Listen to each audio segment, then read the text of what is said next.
Hi, welcome to Health and Facts channel.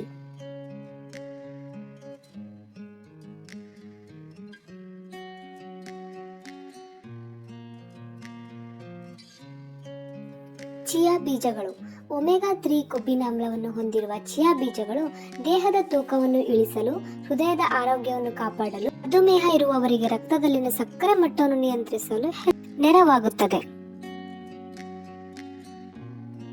Next, ಪಪ್ಪಾಯದ ಬೀಜಗಳು. Papaya ಬೀಜಗಳು ಕಹಿಯಾಗಿದ್ದರೂ ಸಖತ್ ಆರೋಗ್ಯಕಾರಿ ಪ್ರಯೋಜನಗಳನ್ನು ಒಳಗೊಂಡಿದೆ. ಪ್ರಮುಖವಾಗಿ ದೇಹದ ತೂಕ ಇಳಿಸಲು, ಮುಟ್ಟಿನ ನೋವನ್ನು ದೂರ ಮಾಡಲು, ಕೆಟ್ಟ ಕೊಲೆಸ್ಟ್ರಾಲ್ ಮಟ್ಟವನ್ನು ನಿಯಂತ್ರಿಸಲು ನೆರವಾಗುತ್ತದೆ. ನೆಕ್ಸ್ಟ್, ಅಗಸೆ ಬೀಜಗಳು.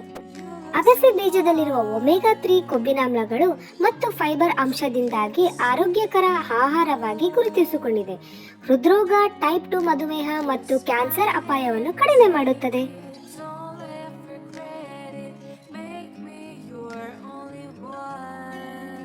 ನೆಕ್ಸ್ಟ್, ಕುಂಬಳಕಾಯಿಯ ಬೀಜಗಳು.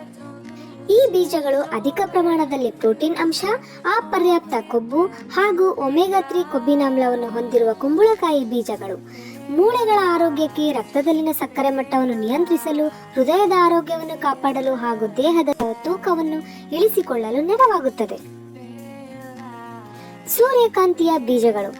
ಸೂರ್ಯಕಾಂತಿಯ ಬೀಜಗಳಲ್ಲಿ vitamin E, magnesium, vitamin B3, zinc ಹಾಗೂ ಸೆಲೆನಿಯಂನಂತಹ ಅಂಶಗಳು ಅಗಾಧ ಪ್ರಮಾಣದಲ್ಲಿ ಕಂಡುಬರುವುದರಿಂದ ದೇಹದ ರೋಗ ನಿರೋಧಕ ವ್ಯವಸ್ಥೆಯನ್ನು ಹೆಚ್ಚಿಸಲು, ಹೃದಯದ ಆರೋಗ್ಯವನ್ನು ಕಾಪಾಡಲು, ರಕ್ತದಲ್ಲಿನ ಸಕ್ಕರೆ ಮಟ್ಟವನ್ನು ನಿಯಂತ್ರಣದಲ್ಲಿಡಲು ನೆರವಾಗುತ್ತದೆ. ಅವಕಾಡೊ ಹಣ್ಣಿನ ಬೀಜಗಳು.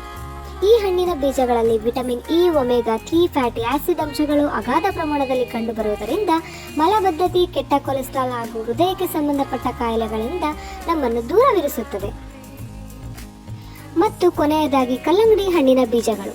ಇದರಲ್ಲಿ ಫೈಬರ್, ಪೊಟ್ಯಾಷಿಯಂ, ಮ್ಯಾಗ್ನೆಷಿಯಂ ಹಾಗೂ ಕಬ್ಬಿಣಾಂಶದ ಪ್ರಮಾಣ ಯಥೇಚ್ಛವಾಗಿ ಕಂಡುಬರುವುದರಿಂದ ಹೃದಯದ ಆರೋಗ್ಯವನ್ನು ಕಾಪಾಡಲು, ಮೂಳೆಗಳನ್ನು ಬಲಪಡಿಸಲು, ರಕ್ತದಲ್ಲಿ ಏರಿದ ಸಕ್ಕರೆ ಮಟ್ಟವನ್ನು ತಗ್ಗಿಸಲು ನೆರವಾಗುತ್ತದೆ.